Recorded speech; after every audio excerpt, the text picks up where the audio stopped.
Pada 18 Ogos 2021, Indonesia digemparkan dengan satu kes pembunuhan yang sehingga kini masih lagi belum terjawab.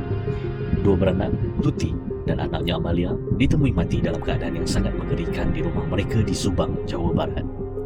Awal pagi itu, rumah mereka kelihatan sunyi seperti biasa.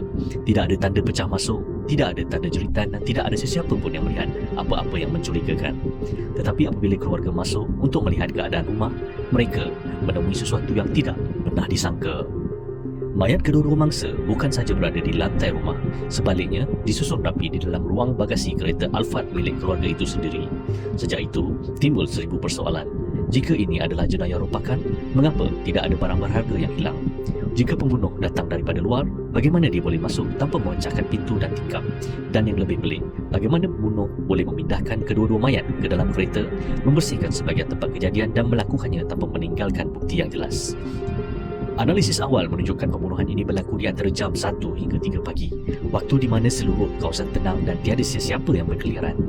Pada tubuh mangsa, terdapat kesan hentakan kuat menggunakan senjata tumpul yang menunjukkan pembunuh mempunyai masa yang cukup lama untuk melakukan serangan dan kemudiannya memindahkan mayat. Ini bukan kerja untuk satu orang. Prosesnya terlalu berat dan terlalu bersistematik. Ada tanda bahawa pembunuh tahu kedudukan bilik, tahu rutin mangsa dan tahu sudut mana rumah yang gelap dan mana yang tidak mempunyai kamera. Di sinilah elemen akar masalah mula kelihatan. Pembunuh bukan orang asing. Dia hampir pasti seseorang yang sangat rapat tahu bila mangsa tidur, tahu bila kawasan sepi dan bagaimana untuk menutup jejak. Walaupun lebih 50 orang dipanggil untuk disoal siasat, tidak ada seorang pun yang dapat dikaitkan secara langsung dengan kejadian. DNA di lokasi juga tidak cukup untuk menidakkan atau mengesahkan sesiapa.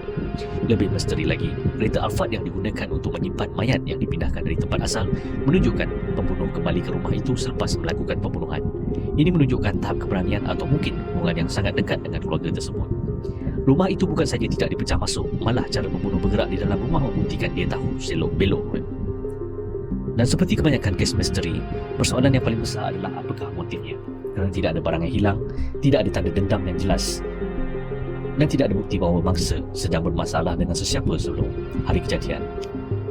Sehingga hari ini, pembunuhan Subang masih menjadi bualan masyarakat, masih dibincangkan di media sosial dan masih dijadikan contoh bahawa tidak semua jenayah dapat dirungkai meskipun dengan adanya teknologi, forensik dan saksi yang berpuluh-puluh orang. Pembunuhnya mungkin bebas, mungkin seseorang yang semua orang kenal dan mungkin yang seseorang yang telah merancang dengan sempurna dari awal. Sehingga hari ini, siapakah sebenarnya pembunuh Subang? Follow, like dan share Map Storyteller untuk cerita-cerita yang menarik.